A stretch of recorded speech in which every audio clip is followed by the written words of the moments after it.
सर्वप्रथम केवल एक ही प्रभु था, उसका नाम कबीर है। वास्तविक नाम उस परमात्मा का कबीर है।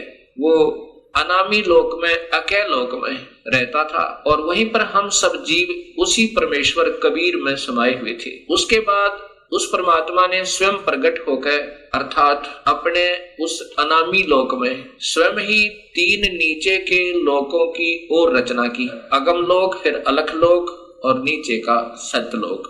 फिर सतलोक में आकर के उस परमेश्वर ने अन्य रचना की। सर्वप्रथम एक शब्द से 16 द्वीपों की रचना की।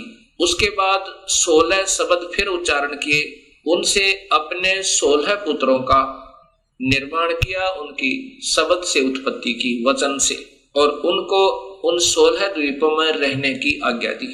उनमें से एक पुत्र अचिंत को उस सत पुरुष ने, क्योंकि सतलोक में उपमात्मक नाम उसी कबीर परमेश्वर का सतपुरुष, नि अक्षर पुरुष, परम अक्षर पुरुष, शब्द स्वरूपी राम, अकाल मूर्त, पूर्ण ब्रह्म, ये उनके उपमात्मक नाम है और वास्तविक नाम उस परमेश्वर का कबीर है।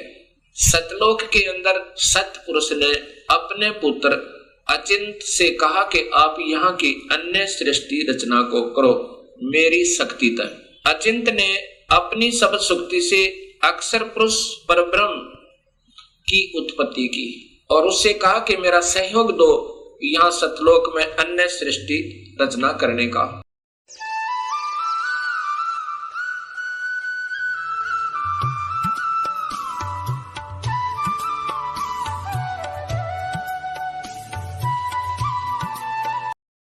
सर्वप्रथम केवल एक ही प्रभु था, उसका नाम कबीर है। वास्तविक नाम उस परमात्मा का कबीर है। वो अनामी लोक में, अकय लोक में रहता था और वहीं पर हम सब जीव उसी परमेश्वर कबीर में समाये हुए थे। उसके बाद उस परमात्मा ने स्वयं प्रकट होकर अर्थात अपने उस अनामी लोक में स्वयं ही तीन नीचे के लोकों की ओर रचना की। अगम लोक, फिर अलख लोक और नीचे का सतलोक। फिर सतलोक में आकर के उस परमेश्वर ने अन्य रचना की। सर्वप्रथम एक शब्द से 16 द्वीपों की रचना की। उसके बाद 16 शब्द फिर उच्चारण किए, उनसे अपने 16 पुत्रों का निर्माण किया, उनकी शब्द से उत्पत्ति की, वचन से, और उनको उन 16 द्वीपों में रहने की आज्ञा दी।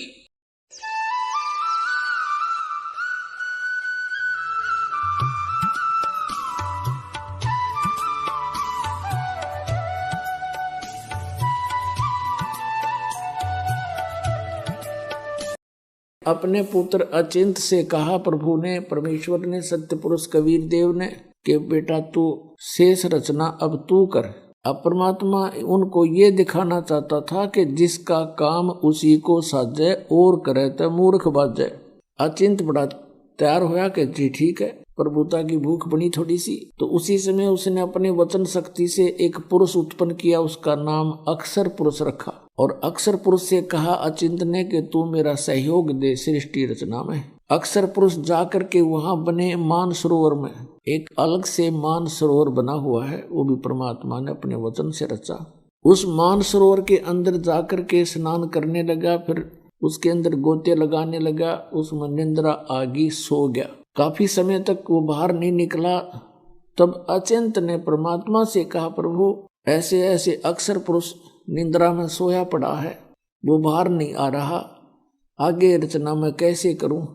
तब परमात्मा ने कहा पुत्र तुम कर भी कुछ नहीं सकते और ना ही आगे से ट्राई करना। ये एक उनको ट्रेलर दिखाना था कि तुम्हारे बस का यू काम है नहीं, कहीं बीच में टांग अड़ान लग जाओ तुम। तब परमात्मा ने उस सरोवर से ही एक जल लिया अपने चुल्लू में और उसमें एक अपने मंत्र से, वचन से एक अंडा बना दिया इतना बड़ा। उस अंडे को छोड़ दिया उस सरोवर में। वो गड़गड़ गड़गड़ करता हुआ जब नीचे को गया, अक्षर पुरुष की निंद्रा भंग होगी और उसने एकदम कोप हो गया, क्रोध हुआ कि मैं किसने जगा दिया। कोई गहरी नींद सो रहा हो और उसको कोई जगा दे तो उसको बहुत क्रोध आता है, थोड़ा गुस्सा सा आता है। और जो ही उसने थोड़ा सा क्रोध से देखा कि किसने मुझे निद्रा, किसने भंग कर दी मेरी, उसके वो क्रोध तेज उस अंडे में प्रवेश हो गया। अंडा 2 भाग हो गया। उसमें से ये सरपुरुष निकला, सरपुरुष जिसको ज्योत निरंजन भी कहते हैं। आगे चल के ये काल कहाया। तब परमात्मा ने कहा कि तुम दोनों बाहर आओ, सरपुरुष और अक्षर पुरुष। अक्षर पुरुष तो निद्रा में था, तेरे को जगाने के लिए हमने ये सब कुछ करना पड़ा, और बाहर आ जाओ तुम दोनों। वो दोनों बाहर आ गए।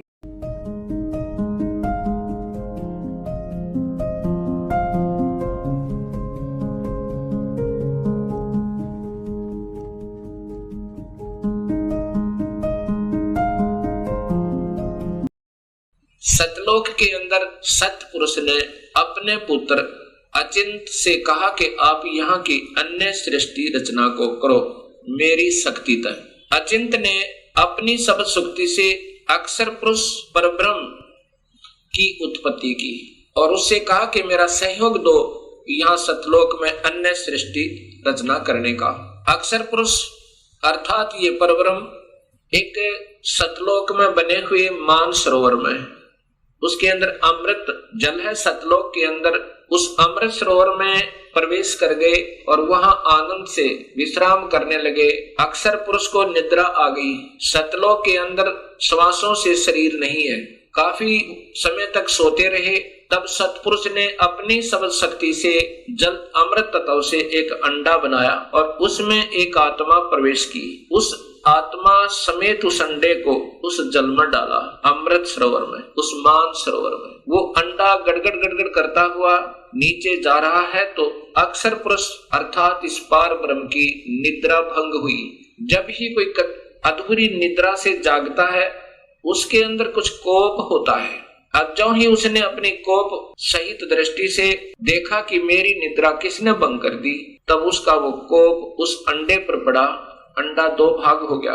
उसमें से ये ब्रह्म निकला, क्षर पुरुष। ब्रह्म अर्थात क्षर पुरुष, इसी को ज्योत स्वरूपी निरंजन, वास्तव में इसका नाम कैल है, कैल। और यही आगे चल के काल कहा, ये आने वाले इसी विवरण में आपको ज्ञान होगा। आकाशवाणी सतपुरुष ने की कि तुम दोनों बाहर आओ। अक्षर पुरुष तुम निद्रा में थे और आपके बिना यहाँ सृष्टि नहीं रची जा रही थी। तुम दोनों बाहर आओ और तुम्हें जगाने के लिए सारी क्रिया की गई और तुम दोनों के दोनों अचिंत के लोक में रहो। ऐसे आदेश प्रभु का पाक है। वे दोनों के दोनों अचिंत के लोक में रहने लगे काफी समय तक। उसके बाद हम सभी की उत्पत्ति कबीर परमेश्वर ने, उसी सतपुरुष ने अपने शब्द शक्ति से हम सबकी उत्पत्ति वहां पर की।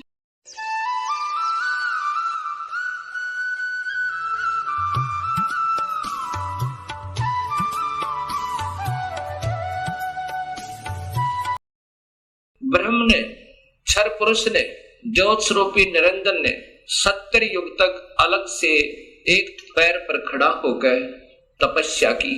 जब ये तपस्या कर रहा था, हम ये सभी आत्माएं जो आज काल के लोक में दुख पा रहे हैं, चाहे आज कोई देव बना है, चाहे कोई महादेव बना है, चाहे आज कोई शूकर बना है, चाहे कोई गधा बना है, चाहे कोई राजा बना है, चाहे कोई रंक बना है, पशु या पक्षी बना हुआ है, ये सभी की सभी आत्माएं हम इस काल के ऊपर अर्थात इस ब्रह्म के ऊपर आसक्त हो गए। और यही बीमारी आज हमारे अंदर विद्यमान है, यही प्रक्रिया। जैसे ये नादान बच्चे किसी हीरो और हीरोइन को देखकर उसकी अदाओं के ऊपर इतने आसक्त होते हैं, हो जाते हैं कि वो अगर आसपास कहीं किसी शहर में वो हीरो, वो अभिनेता या अभिनेत्री आ जावे, लाखों की संख्या में उनके दर्शनार्थ भीड़ उमड़ जावे और लेना एक न देने दो, कुछ मिलना नहीं उससे। ऐसी हमारी वृत्ति वहां बिगड़ी थी सत्यलोक में। हम वहां रहा करते थे अपने पिता के पास, कोई दुख नहीं था, कोई मृत्यु नहीं थी, हमारे परिवार थे, हम प्यार से रहा करते थे। लेकिन वहां हम अपने पति भर्ता पद से गिर गए। अपने मूल मालिक उस पूर्ण ब्रह्म जो सर्व सुखदायी सदा सहाय आत्मा का आधार वास्तव में भगवान है, जो जीव को दुखी नहीं करता, जन्म मरण के कष्ट में नहीं डालता, कुत्ते और गधे नहीं बनाता, उसको छोड़कर और हम इस काल यानी ब्रह्म के ऊपर आसक्त होगी।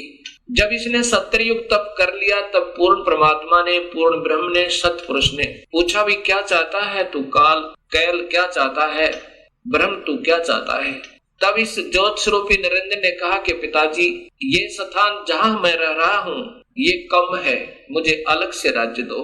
तब उस पूर्ण ब्रह्म ने इस ब्रह्म के तप के बदले में 21 ब्रह्मांड प्रदान कर दिए, जैसे 21 प्लॉट दे देवे कोई साहूकार पिता अपने पुत्र को। 21 ब्रह्मांडों को पाकर ये ज्योत निरंजन बड़ा प्रसन्न हुआ। ब्रह्म ने, क्षर पुरुष ने, ज्योत स्वरूपी निरंजन ने 70 युग तक अलग से एक पैर पर खड़ा होकर तपस्या की। जब ये तपस्या कर रहा था, हम ये सभी आत्माएं जो आज काल के लोक में दुख पा रहे हैं, चाहे आज कोई देव बना है, चाहे कोई महादेव बना है, चाहे आज कोई शूकर बना है, चाहे कोई गधा बना है, चाहे कोई राजा बना है, चाहे कोई रंक बना है, पशु या पक्षी बना हुआ है, ये सभी की सभी आत्माएं हम इस काल के ऊपर अर्थात इस ब्रह्म के ऊपर आसक्त हो गए। और यही बीमारी आज हमारे अंदर विद्यमान है, यही प्रक्रिया। जैसे ये नादान बच्चे किसी हीरो और हीरोइन को देखकर उसकी अदाओं के ऊपर इतने आसक्त होते हैं, हो जाते हैं कि वो अगर आसपास कहीं किसी शहर में वो हीरो, वो अभिनेता या अभिनेत्री आ जावे, लाखों की संख्या में उनके दर्शनार्थ भीड़ उमड़ जावे और लेना एक न देने दो, कुछ मिलना नहीं उससे। ऐसी हमारी वृत्ति वहां बिगड़ी थी सत्यलोक में। हम वहां रहा करते थे अपने पिता के पास, कोई दुख नहीं था, कोई मृत्यु नहीं थी, हमारे परिवार थे, हम प्यार से रहा करते थे। लेकिन वहां हम अपने पति भर्ता पद से गिर गए। अपने मूल मालिक उस पूर्ण ब्रह्म जो सर्व सुखदायी सदा सहाय आत्मा का आधार वास्तव में भगवान है, जो जीव को दुखी नहीं करता, जन्म मरण के कष्ट में नहीं डालता, कुत्ते और गधे नहीं बनाता, उसको छोड़कर और हम इस काल यानी ब्रह्म के ऊपर आसक्त होगी।